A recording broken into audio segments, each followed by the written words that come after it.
বীরভূম জেলার সভাধিপতি কাজল শেখ তার নিজ গ্রাম নানুর থানার অন্তর্গত পাপুরি।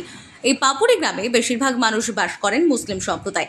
এই গ্রামের কিছু মানুষের বাস হিন্দু ধর্মাবলম্বী মানুষের।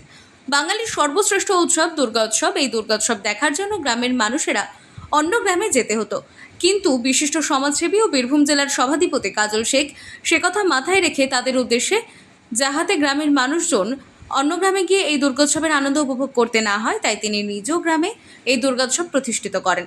এবছর দুর্গোৎসব 13 বছরের পা দিল। সেই থেকে প্রতি বছর কাজল শেখের উদ্যোগে এই দুর্গোৎসব পালিত হয়।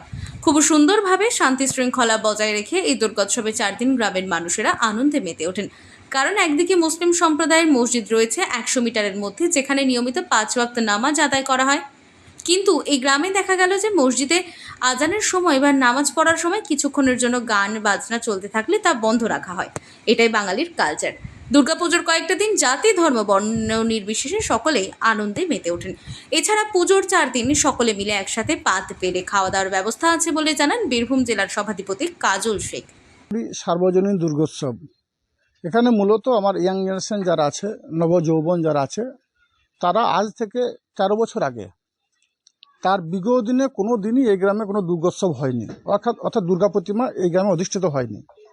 এই গ্রামে যারা বৌমারা আছে তারা মায়ের বাড়ি চলে যেত দুর্গা প্রতিমা দর্শনের জন্য, এবং এই গ্রামে যারা মেয়েরা, মায়েরা, দাদারা, বাবারা, কাকারা আছে তারা পার্শ্ববর্তী গ্রামে দুর্গা প্রতিমা দর্শনের জন্য যেত।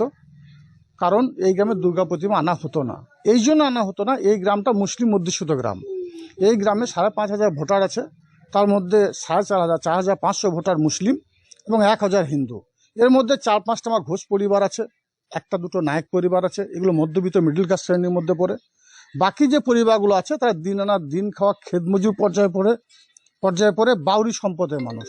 এদের পক্ষে দুর্গা প্রতিমার মতো একটা ঠাকুর বেশ কয়েকদিন ধরে নিয়ে এসে এই খরচা বহন করা সম্ভব ছিল না। সম্ভবত এই জন্য তারা এই গ্রামে দুর্গা প্রতিমা আনতে পারেনি। এই কথা চিন্তাভাবনা মাথায় রেখে এই গ্রামের সমস্ত ইয়াং জেনারেশনরা, হিন্দু মুসলমান সমস্ত সম্প্রদায়ের মানুষ একসঙ্গে বসে আলাপ আলোচনার ভিত্তিতে একটা কমিটি তৈরি হয়, এবং 13 বছর হলো এই গ্রামে আমরা দুর্গা প্রতিমা নিয়ে আসি। এবং এই গ্রামে মায়েরা, বোনেরা, বাড়ির বৌমারা আর মায়ের বাড়ি যায় না, তারা সকলে মিলিতভাবে এই দুর্গা প্রতিমা যদিন থাকে তদিন তারা নিজের ধর্মের রীতি রিওয়াজ অনুযায়ী পূজা অর্চনা করে। অন্যভাবে মুসলিম সম্প্রদায়ের ভাইরা যারা আছে তারা সকলে এসে এই আনন্দে উৎসব ভাগ নেবার জন্য এখানে আসে। যদিও আমরা দেখতে পাবেন এখান থেকে 100 মিটার দূরে একটা মসজিদ আছে, সেই মসজিদে 5 ওয়াক্ত নামাজ হয়। যখন আজান হয় তখন আমাদের এখানের মন্দিরের যে শঙ্খধ্বনি, মন্দিরের যে বাজনা, মিউজিক সবটাই বন্ধ থাকে। আজানের পর নামাজ হয়ে যায়, তারপর আবার শুরু হয়ে যায়। বীরভূম থেকে কাজী আমিরুল ইসলামের রিপোর্ট, আনন্দ বার্তা।